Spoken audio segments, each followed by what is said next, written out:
Nagsulat po ulit po ako. Ang pamagat po, Ang Magandang Mundo. By Mikey's Vlog.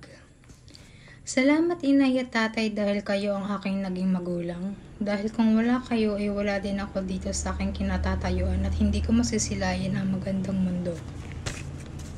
Inay at tatay, pasensya na kayo kung nagiging matigas ang aking ulo. Salamat sa walang sawang pag-iintindi at pagmamahal sa akin.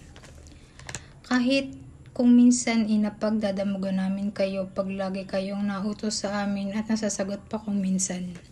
Ngayong ako'y isang ganap na din na ina, maaga nag-asawa, hindi ko po makakalimutan ang mga tinuro ninyong magaganda sa akin. At ituturo ko din po ang mga kabutihang sinabi niyo sa akin, sa aking anak. Mahal kong mga magulang, pasensya na kung maaga ako nag-asawa at bata.